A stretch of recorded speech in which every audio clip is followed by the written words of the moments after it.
नमस्कार, आप देख रहे हैं जेएमडी न्यूज़। बांदा में किस तरीके लगातार अपराध बढ़ रहा है, इसको जानकारी के लिए आज पुलिस अधीक्षक जी हमारे साथ हैं, अभिनंदन जी। सर नमस्कार, जेएमडी न्यूज़ में आपका स्वागत है। नमस्कार। किस तरीके के मामले आए शहर भर में और क्या कुछ कार्रवाइयाँ हुई हैं? देखिए, बांदा में पिछले 1 साल में लगातार हम लोग हर फ्रंट पे क्राइम को कंट्रोल कर रहे हैं और इसकी वजह से काफ़ी अच्छी प्रभावी कार्रवाइयाँ भी हुई हैं। इसमें हम लोगों ने 5 NSA नेशनल सिक्योरिटी एक्ट के तहत लोगों को बंद कराया है, जो कि अभूतपूर्व था। इससे पहले कभी बांदा में इस तरह की कार्रवाई नहीं हुई। इसके अलावा बांदा, जो कि इलीगल माइनिंग के लिए भी नोटोरियस रहा है, उसमें हम लोग अवैध खनन पे व्यापक कार्रवाई हम लोगों ने की, जिसमें कि हम लोगों ने 25 लोगों के विरुद्ध गैंगस्टर एक्ट के तहत कार्रवाई करके लगभग 12 करोड़ की मूल्य की जो संपत्ति है, अवैध संपत्ति, उसको धारा 14(1) गैंगस्टर एक्ट के तहत कुर्क भी कराया है।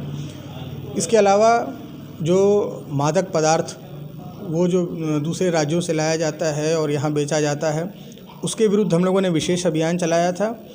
ऐसे कई गैंगों को हम लोगों ने पकड़ा जो कि दूसरे राज्यों से संचालित होते हुए इसको एक रूट के रूप में और एंड डेस्टिनेशन के रूप में यूज़ करते हैं। उसमें हम लोगों ने काफ़ी कार्रवाइयाँ की, कई लोगों की हिस्ट्री शीट्स खुली, कई लोगों पे गुंडा और गैंगस्टर एक्ट के तहत कार्रवाई हुई। इलीगल टैक्सी स्टैंड्स जो चल रहे थे बांदा में, उन पर व्यापक रूप से शासन के निर्देशानुसार हम लोगों ने कार्रवाई की, जिसमें कि 30 ऐसे लोग जो कि इस तरह की इलीगल टैक्सी और पार्किंग स्टैंड्स चला रहे थे, उनके खिलाफ़ मुकदमे लिखे गए और उनके खिलाफ़ गुंडा एक्ट की कार्रवाई की गई। सभी को जिला बदर कराया गया है। इसके अलावा महिला संबंधी अपराधों में विशेष हम लोगों का बल रहता है। उसमें लगातार हम लोग प्रोसिक्यूशन से समन्वय स्थापित करके जल्दी से जल्दी चार्जशीट लगाने के बाद उनमें सज़ा सुनवा रहे हैं। कई मामलों में हम लोगों ने बहुत तेज़ी से सज़ा कराई है।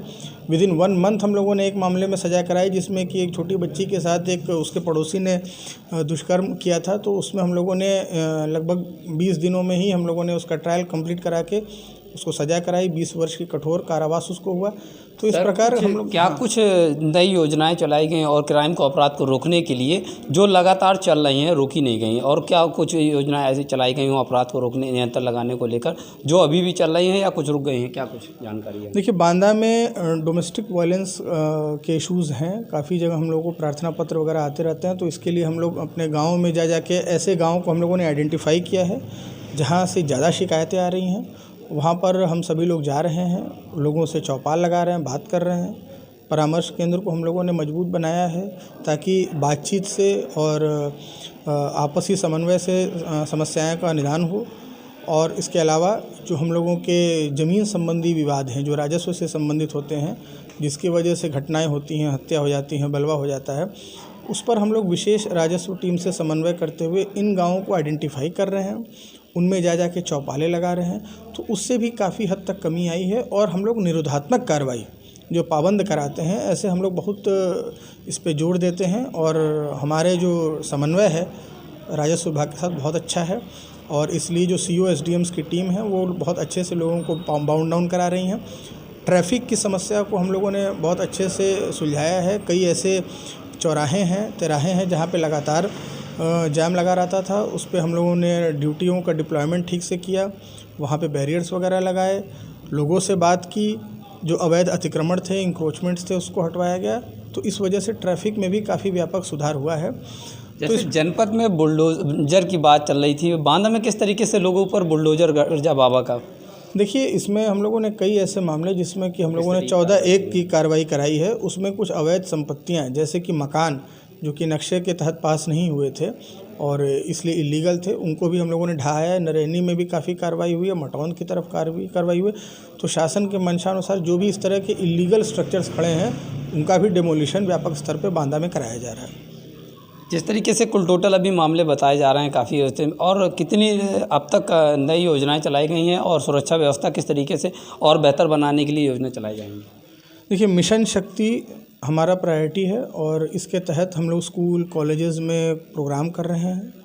एंटी रोमियो स्क्वाड्स को हम लोगों ने एक्टिवेट किया है। वो जगह जगह ऐसी जगहों पे जहां हम लोग को शिकायतें मिलती हैं, हॉटस्पॉट्स हैं जो कॉलेजेस, स्कूल्स, जो कोचिंग सेंटर्स, इसके पे लगातार एंटी रोमियो स्क्वाड चलता है।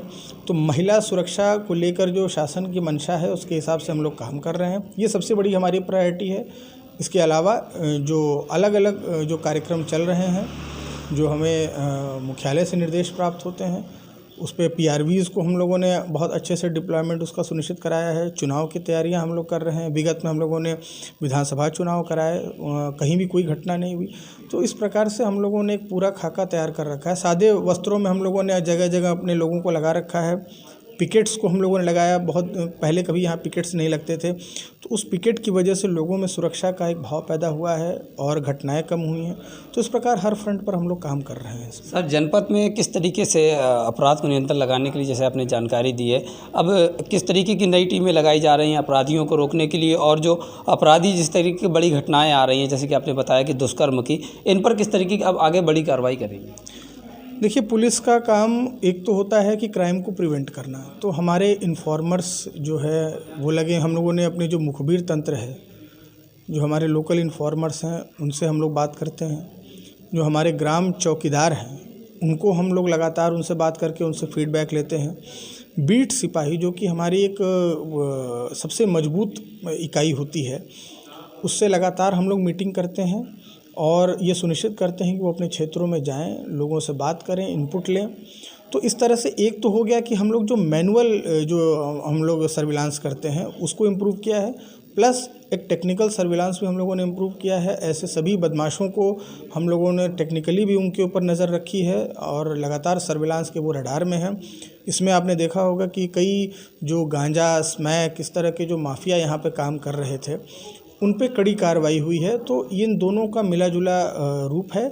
इसके अलावा पब्लिक से संवाद, लगातार हम लोग हर फ्रंट पे धार्मिक गुरुओं से, आम पब्लिक से, व्यापार मंडल से संवाद करते हैं, तो उसकी वजह से उनका भी सहयोग हम लोगों को बहुत मिलता है, जिससे कि क्राइम कंट्रोल करने में हमें सहायता होती है। अब तक कुल कितने मामले ऐसे हैं जो पेंडिंग रह गए हैं, उन पर किसी तरह की कार्रवाई नहीं हो पाई है? देखिए, कार्रवाई ऐसा नहीं है, सभी पर हो रही है। कुछ मामले जो मामले चार्जशीट जिनमें लगनी है वो कुछ होते हैं, कुछ मामले ऐसे हैं जिसमें चार्जशीट लग गई है, वो अंडर ट्रायल हैं, और कुछ मामले ऐसे हैं जो पेंडिंग अभी इन्वेस्टिगेशन है। तो इन्वेस्टिगेशन को भी हम लोग बहुत तेज़ी से आगे बढ़ा रहे हैं। ये इंश्योर कर रहे हैं कि टाइम बाउंड मैनर में हमारी विवेचनाएं कंप्लीट हो जाएं। जो हमारी मॉनिटरिंग सेल की बैठक होती है, उसमें जिला न्यायाधीश से हम लोग बात करके उनका ट्रायल जल्दी सुनिश्चित कराते हैं। तो इस प्रकार से अभी विवेचनाओं में बहुत तेज़ी से जो है वो बहुत जल्दी से निस्तारण उनका हो रहा है। साइबर के जो मामले आजकल बढ़ रहे हैं, उसको लेकर हमारी जो साइबर सेल की टीम है उसको हम लोगों ने स्ट्रेंथन किया है। हर थाने में साइबर हेल्प डेस्क बनी हुई है, तो उससे साइबर के मामलों में लोगों को बड़ी राहत मिल रही है। लोग तुरंत उनका निराकरण हो रहा है समस्याओं का। तो इस प्रकार से, जैसे कि आपने साइबर के बारे में कहा, तो लगातार काफ़ी शिकायतें आती हैं, मामले आते हैं कि साइबर अपराध हुए हैं, और इस पर किस तरीके का एक्टिव मोड पर आकर एक्शन लिया गया है अब तक? देखिए, साइबर जो फ्रॉड्स होते हैं उसमें सबसे इम्पॉर्टेंट चीज़ होती है अवेयरनेस लोगों के अंदर। अगर लोगों को जानकारी है कि अगर हम इस लिंक पर क्लिक करेंगे तो हमारे पैसे चले जाएंगे, ये फ्रॉड है, या कोई वीडियो कॉल आती है, कोई ऑडियो कॉल आती है, तो इसके संबंध में लोगों को पता होना चाहिए कि ये एक फ्रॉड की कॉल है। तो इससे हम लोग जागरूकता बढ़ा रहे हैं, अवेयरनेस कैंप्स लगा रहे हैं स्कूल कॉलेजेस में। इसके अलावा हम लोगों ने हेल्पलाइन के बारे में सबको बताया है कि अगर आपके साथ कोई चीटिंग हो जाती है साइबर, तो तत्काल आप इस नंबर पे कॉल करके, या जो हमारा जो गवर्नमेंट की वेबसाइट है साइबर क्राइम को लेके प्रिवेंशन को, उस पर आप लॉगिन करें। इसके अलावा साइबर हेल्प डेस्क जो है वो तत्काल लोगों की प्रॉब्लम्स को रजिस्टर करता है। साइबर थाना है हमारा परिक्षेत्रीय, जो समस्याओं को एंटरटेन करता है, और हमारी जनपद की साइबर सेल है। अब तक कुल कितने मामले शेष हैं जिन पर अभी कार्रवाई हो रही है और रुके हुए मामले हैं?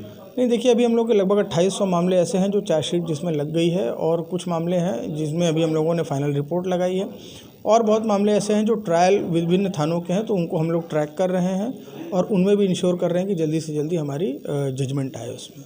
ये थे हमारे साथ अभिनंदन जी, जिन्होंने जानकारी देते हुए बताया कि लगातार पुलिस तत्पर है। और डायल 112 की अगर बात की जाए सर, तो किस तरीके से एक्टिव है, और लोगों का कहना है कि डायल 112 में और कुछ सुधार होने चाहिए?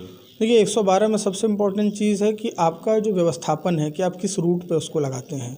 तो जो हमारे दिन और रात के, और जो अलग अलग समय के हिसाब से हम लोग रूट चार्ट को चेंज करते हैं। रात में हमारे कस्बों में के आसपास गश्त होती है उसके थ्रू, ताकि कहीं चोरियां ना हो। दिन में ऐसे मार्केट जो सर्राफा मार्केट हैं, व्यापारियों के इलाके हैं, बैंक्स, ATMs हैं, उनको हम लोग फोकस करते हैं।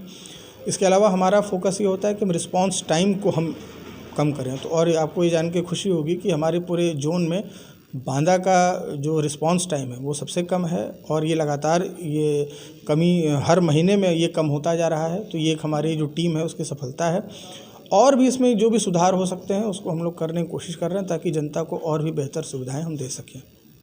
सर आपको ये हमारे साथ है अभिनंदन जी, उन्होंने जानकारी देते हुए बताया कि जितने भी अपराध के मामले हैं उन पर लगातार कड़ी उत्तम कार्रवाई की जा रही है। बांदा से JMD न्यूज़ के लिए गुल मोहम्मद।